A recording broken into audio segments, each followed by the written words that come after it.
Hello students, this is the second part of femur bone in which we will study attachments and applied aspect of femur bone. Now the attachments, we will study the attachments on according to the region. First of all, attachments on fovea. As I have told you, a depression is present over the head known as fovea, and it gives attachment to ligamentum teres, also known as round ligament or foveal ligament. Now the attachments on greater trochanter. This is anterior view and this is posterior view. At the apex, it gives attachment to insertion to piriformis, and on anterior surface there is insertion of gluteus minimus. On the lateral surface, this is insertion of gluteus medius, and on posterior, on medial surface, medial rough surface of greater trochanter gives insertion to obturator internus with two gemelli.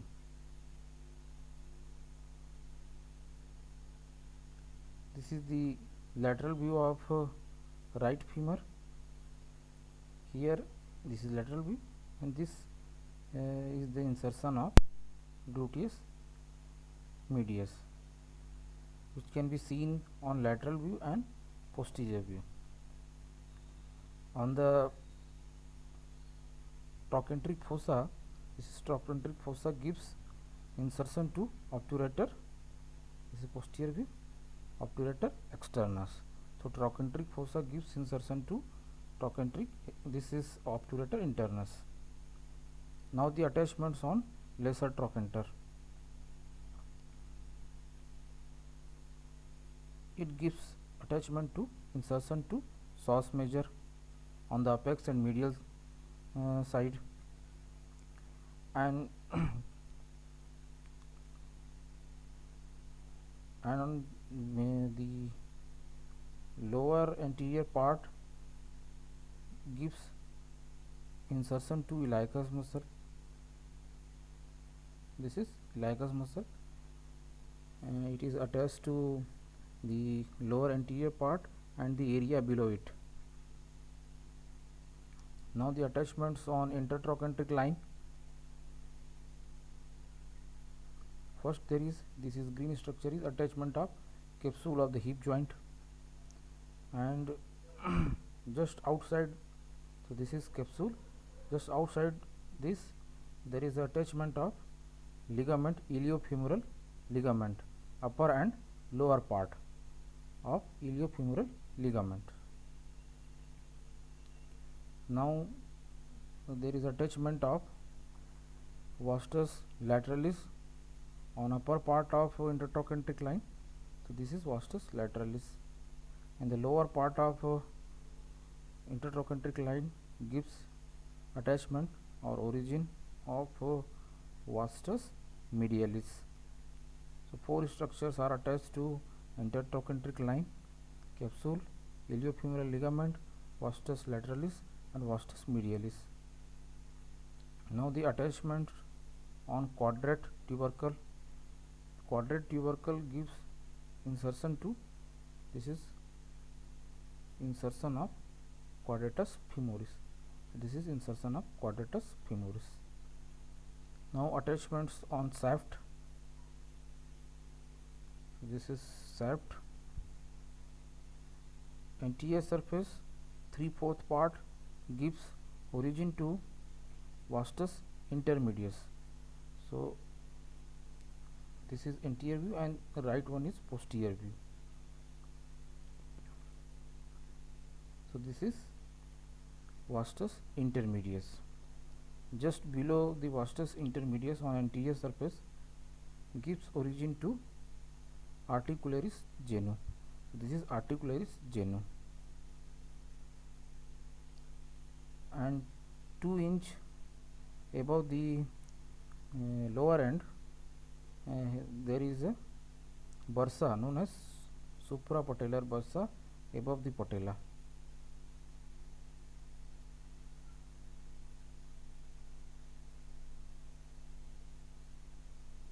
This is origin of vastus medialis on intertrochanteric line, then it runs backwards, then spiral line, then medial lip of linea aspera,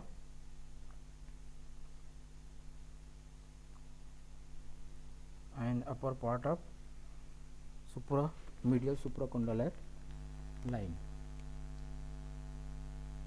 So this is vastus medialis.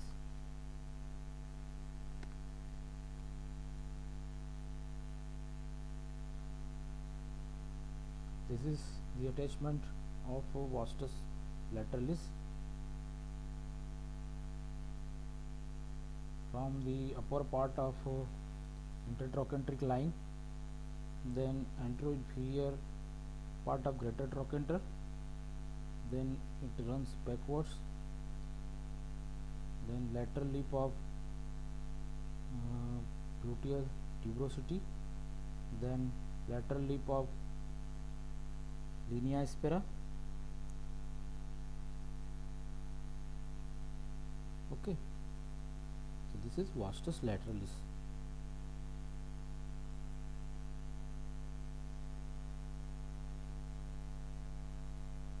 This is the posterior view. On gluteal tuberosity, there is insertion of gluteus maximus. This is gluteus maximus. Gluteus maximus has two parts, superficial and deep. So deep part is attached to gluteal tuberosity. It constitutes 1/4 part, and rest of the part is inserted into iliocerebral tract. This is the insertion of pectineus.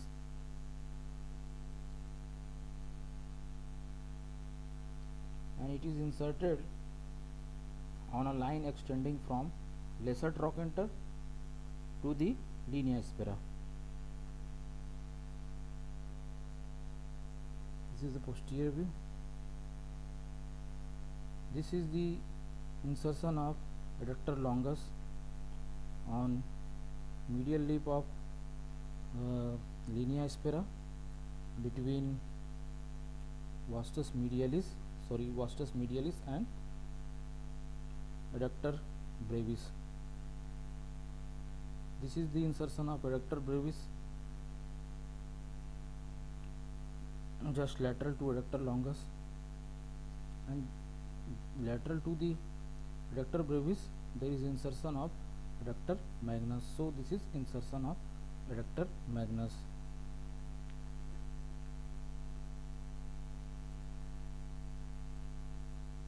And further lateral to this is the origin of short head of biceps femoris. So this is short head of biceps femoris. Now the the lower part of shaft, this is the origin of medial head of gastrocnemius present on medial condyle muscular impression. So this is medial head of gastrocnemius. This is the origin of lateral head of gastrocnemius on the lateral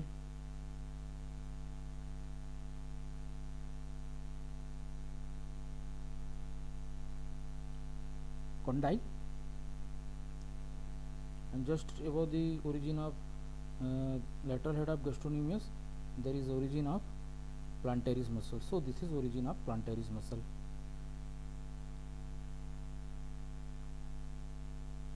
Now the attachments on lateral condyle.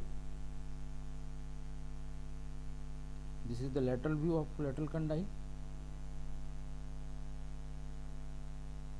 On lateral epicondyle there is attachment of fibular collateral ligament. On anterior most part of popliteal groove This is origin of popliteus muscle. So this is popliteus muscle. On muscular impression, there is origin of lateral head of gastrocnemius. Now the attachments on medial condyle. On medial epicondyle there is attachment of tibial collateral ligament, and on adductor tubercle there is insertion of adductor magnus muscle. Okay. Now the attachments on intercondylar notch. There are two this right and this is left medial and lateral condyle, and in between these two depression is present known as intercondylar notch. So it gives attachment to two ligaments known as anterior and posterior cruciate ligament. So these are cruciate ligament, and this is the attachment of capsule of the knee joint. So intertrochanteric, the intercondylar notch also gives attachment to this capsule. This is capsule of knee joint. Another attachment on intercondylar notch is oblique popliteal ligament. This is oblique popliteal ligament, you can see. Now the nutrient artery to the femur. The femur is supplied by second perforating artery. So in this diagram you can see the profunda femoris artery, which gives this perforating branch, and this one is the second perforating branch which supplies the femur most of the time. Now the ossification. Ossification of femur by one primary and four secondary centers. So first of all, primary center which appears before birth, one center for shaft. So this is one primary center which appears at the age of 7 weeks of intrauterine life. Now the secondary centers. So there are four secondary centers, 3 for upper end and 1 for lower end.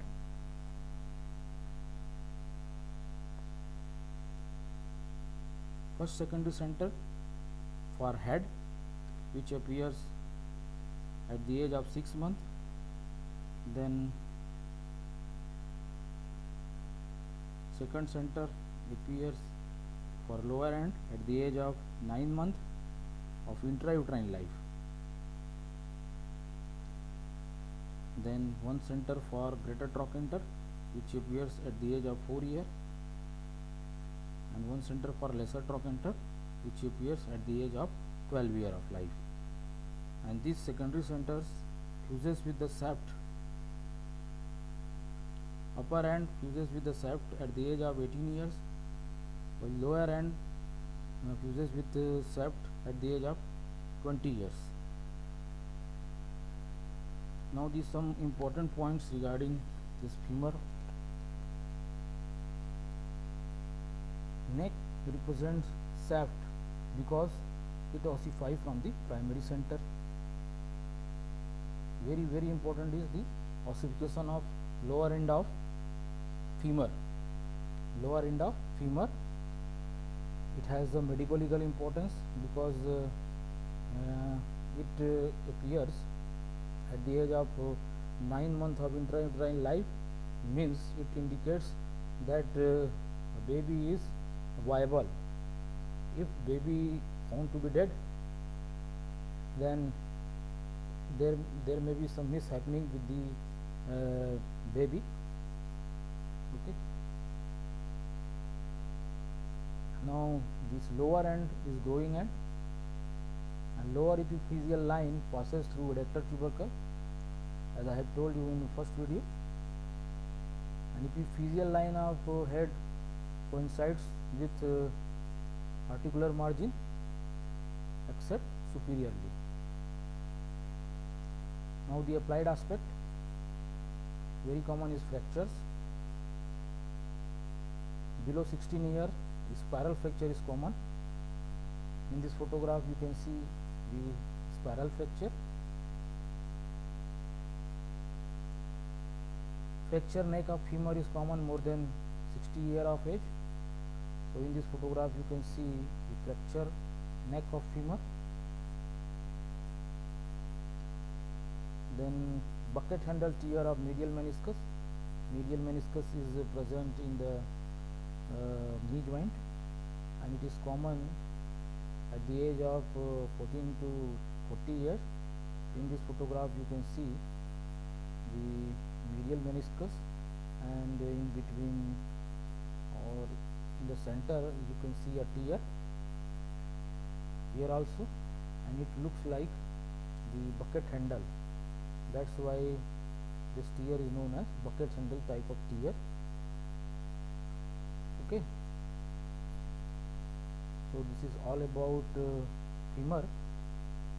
Thank you.